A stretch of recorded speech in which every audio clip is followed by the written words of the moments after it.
Assalamualaikum warahmatullahi wabarakatuh.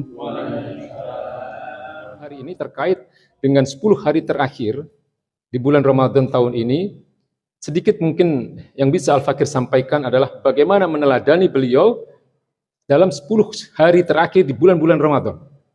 Kita tahu bahwa di dalam bulan Ramadan itu ada yang disebut dengan Lailatul Qadar atau malam kemuliaan. Ya, sebagaimana di dalam surat Al-Qadar, inna anzalnahu fi lailatul qadar, atau di dalam surat Ad-Dukhan disebut dengan Lailatul Mubarakah. Inna anzalnahu fi lailatin mubarakah. Sama, yaitu satu malam di mana Allah Subhanahu wa taala menurunkan Al-Qur'anul Karim secara keseluruhan, secara utuh.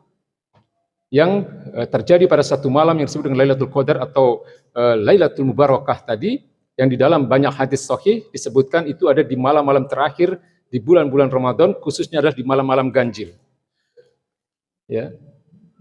Dari arsy-Nya Allah Subhanahu wa taala ke Baitul Izzah. Ya, Al-Qur'anul Karim diturunkan dari arsy-Nya Allah Subhanahu wa taala di Lauhul Mahfuz ke Baitul Izzah, ke langit dunia. Lalu apa bedanya dengan nuzulul Quran yang kemarin baru saja diperingati oleh beberapa saudara-saudara kita kaum muslimin pada 17 Ramadan? Ya, memang untuk nuzulul Quran yang diyakini adalah merupakan turunnya ayat-ayat pertama, yaitu ayat 1-5 dari surat Al-Alaq. Beberapa ulama berbeda pendapat ya, tentang kesahihan dari riwayat ini. Yang ada yang meyakini bahwa itu adalah terjadi pada 17 Ramadan, sementara beberapa ulama yang lain tidak menyepakati hal ini. Tapi hari ini kita akan bahas mengenai Lailatul Qadar itu sendiri, di mana tidak ada perbedaan pendapat di kalangan para ulama bahwa Lailatul Qadar ya, adalah satu malam diturunkannya Al-Quran secara keseluruhan, secara utuh dari arsy-Nya Allah Subhanahu wa taala ke Baitul Izzah, ke langit dunia, yang itu terjadi di malam-malam ganjil di 10 hari terakhir bulan Ramadan. Dan lebih mengerucut lagi sebenarnya ada hadis-hadis yang lebih masyhur lagi yang merujuk kepada satu tanggal tertentu, yaitu tanggal 27 Ramadan. Tetapi ini pun juga menjadi satu hal yang tidak pasti sebenarnya, ya, karena memang Allah Subhanahu wa taala dan Rasulnya tidak pernah memberikan tanggal yang pasti, ya, sehingga diharapkan dengan demikian kita tidak memilih-milih tanggal, ya, kita tidak memilih-milih malam untuk beriktikaf, ya. Jadi intinya adalah bahwa kapan itu terjadi, memang kemungkinan besar di 10 hari terakhir di malam-malam yang ganjil. Hadirin ma'asyiral muslimin yang dimuliakan Allah Subhanahu wa taala, tentang kebiasaan beliau. Ya. Tema kita malam ini kan meneladani beliau. Nah, pada malam hari ini saya ingin mengkhususkan bagaimana meneladani beliau dalam persoalan ibadah beliau dalam 10 hari terakhir, tepatnya di malam-malam Ramadan, di mana satu hal yang pasti sudah kita sama-sama ketahui adalah beliau senantiasa beriktikaf. Ya. Beliau berada 24 jam di masjid beliau dalam rangka bertaqarrub, dalam rangka mendekatkan diri kepada Allah Subhanahu wa taala. Bahkan di dalam beberapa hadis disebutkan pada tahun terakhir kenabian beliau, beliau melakukan iktikaf itu 20 hari. Ya, bukan 10 hari, tapi 20 hari pada tahun terakhir kenabian beliau, pada tahun wafatnya beliau. Ya, ini yang kita harus pahami. Kemudian yang kedua, ibadah yang beliau laksanakan adalah terbanyak tentu adalah membaca Al-Qur'anul Karim. Ya, dalam beberapa riwayat disebutkan bahwa dalam prakteknya, beliau dibimbing langsung oleh malaikat Jibril. Jadi malaikat Jibril membacakan ayat terlebih dahulu, kemudian baginda Nabi besar Muhammad SAW menirukan. Ya. Ini adalah merupakan bentuk penjagaan dan penghormatan Allah Subhanahu wa taala kepada Rasulnya. Sehingga bacaan beliau, bacaan baginda Nabi besar Muhammad SAW itu tidak pernah salah. Sedikit pun, tidak pernah salah sekalipun, tidak pernah lupa. Ya, beliau adalah orang yang memiliki kecerdasan dan kekuatan hafalan yang luar biasa. Ya, sehingga satu kali beliau mendengar satu ayat langsung hafal. Ya, ini memang kelebihan yang diberikan oleh Allah Subhanahu wa taala kepada Rasulnya. Ya.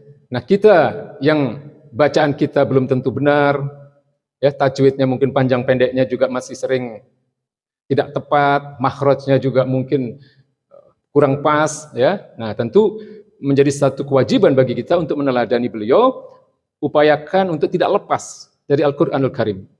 Ya, minimal membaca, kemudian mentadabburi kandungan maknanya. Ya, para sahabat itu kalau Ramadan, ya, hampir tiap hari khatam Quran.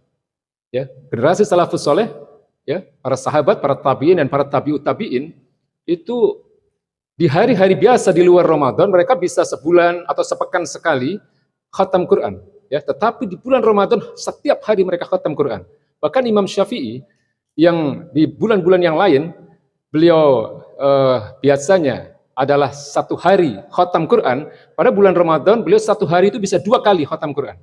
Jadi dalam satu bulan Ramadan itu beliau bisa 60 kali khatam Al-Quranul Karim. Nah, kita yang bukan ulama, bukan generasi salafus soleh, tentu menjadikan mereka sebagai teladan kita adalah satu hal yang bisa mendekati kewajiban bagi kita. Ya, karena mereka memang menjadi rujukan kita dalam memahami agama ini. Pemahaman agama ini harus sesuai dengan pemahaman generasi salafus soleh. Ya, para sahabat, para tabi'in dan para tabi'ut tabi'in. Ya, nah setiap huruf yang kita baca itu satu kebaikan. Ya, jadi baginda Nabi mengatakan man qara'a harfan min kitabillah. Barang siapa membaca satu huruf dari kitab Allah Subhanahu wa taala, falahu hasanatan, maka baginya satu kebaikan. Wal hasanatu bi asli amsalihha. Dan setiap satu kebaikan itu akan dibalas atau dilipat gandakan kepada pembacanya itu 10 kebaikan. Itu di luar bulan Ramadan. Maka bayangkan kalau di dalam bulan Ramadan, ya, Allah lipat gandakan pahala setiap kebaikan itu bisa sampai 70 kali. Bahkan sampai 700 kali. Ya, jadi setiap kebaikan itu akan dilipat gandakan. Setiap huruf yang kita baca itu mendapatkan atau memberikan kita kebaikan yang langsung diberikan oleh Allah Subhanahu wa taala. Ya. Selain itu bahwa pembacaan Al-Qur'an kita itu nanti insya Allah baginda Nabi katakan itu akan menjadi syafaat kita, menjadi penolong kita di yaumil akhir. Nabi katakan iqra'ul Qur'an fa innahu ya'ti yaumil qiyamati syafi'an li ashabihi. Bacalah Al-Qur'an. Ya, karena itu maksudnya karena bacaan-bacaan itu akan menjadi penolong kita nanti di yaumil akhir nanti. Jadi itu pertama, yang beliau lakukan adalah senantiasa mendekatkan diri dengan Al-Qur'anul Karim, kemudian beliau beristighfar, kemudian beliau senantiasa membacakan kalimat-kalimat thayyibah, ya, dan beliau sedikit sekali tidur, ya, di 10 hari terakhir di bulan-bulan Ramadan itu. Dan yang penting juga adalah beliau tidak melakukan itu sendiri. Ya, beliau senantiasa memotivasi para sahabat. Ya, beliau menyuruh para sahabat untuk benar-benar bersungguh-sungguh untuk mendapatkan Lailatul Qadar itu. Ya, selain itu beliau juga bukan hanya menyuruh para sahabat, tapi beliau juga menyuruh dan memerintahkan istri dan putra-putri beliau. Ya, bahkan ketika ada seorang sahabat yang meninggal, ya, ada seorang sahabat yang wafat, yang biasanya beliau adalah menjadi imam dari sholat jenazah, beliau tidak menyolati. Beliau memerintahkan kepada sahabat yang lain untuk menjadi imam sholat jenazah dari seorang sahabat yang wafat tadi. Beliau tidak keluar sama sekali dari masjid. Ya, tapi ini tentu buat kita yang hari ini mungkin mempunyai akad-akad yang lain yang lebih bersifat wajib, ini bukan wajib hukumnya. Ya, 24 jam di dalam masjid itu bagi mereka yang memang mempunyai kemungkinan untuk itu dan tidak meninggalkan hal-hal yang wajib. Ya, karena untuk bekerja di kantor misalnya itu kan sudah merupakan akad kita ya dengan pemilik perusahaan. Ya, sehingga upayakan kalau memang kita tidak bisa 24 jam, malamnya lah kita ada di masjid ya untuk beriktikaf tadi. Tapi memang yang dicontohkan oleh beliau 24 jam di dalam masjid untuk beriktikaf tadi. Ya, iktikaf sebagaimana yang kita tahu secara bahasa memang maknanya adalah berdiam diri di masjid jami ya, dalam keadaan suci dalam rangka untuk bertakarub, untuk mendekatkan diri kepada Allah Subhanahu wa taala. Inilah yang disebut dengan dalam satu hadis yang mungkin sering kali kita dengar. Ada 2 hadis yang secara redaksional mempunyai lafaz yang hampir sama. Ya, man shoma Ramadan imanan wa ihtisaban ghufira lahu ma taqaddama min dzambi. Ya, ini hadis pertama yang maknanya adalah barang siapa melakukan puasa ya di siang hari secara karena karena keimanan wa ihtisaban dan semata-mata mengharap ridha Allah Subhanahu wa taala, ghufira lahu ma taqaddama min dzambi. Maka dia akan mendapatkan ampunan atas dosa-dosa yang telah dia lakukan. Lalu ada hadis yang lain yang berbunyi man qoma Ramadan. Kalau yang pertama tadi adalah soma, ya, menggunakan huruf shad artinya adalah berpuasa. Tapi di hadis yang kedua berbunyi man qoma Ramadan imanan wahtisaban ghufira lahu ma taqaddama min dzambi. Maknanya adalah menqoma itu adalah barang siapa menegakkan malam-malam Ramadan. Ya, imanan semata-mata karena iman, wahtisaban dan semata-mata mengharap ridha Allah Subhanahu wa taala, ghufira lahu ma taqaddama min dzambi. Maka Allah akan ampuni dosa-dosanya yang telah lalu. Jadi itu beberapa hal yang menjadi kebiasaan-kebiasaan beliau, ya terutama di dalam itikaf itu. Upayakanlah kalau kita tidak bisa 24 jam, setiap malam kita ada di masjid. Ya, kemudian perbanyak doa yang dicontohkan oleh beliau.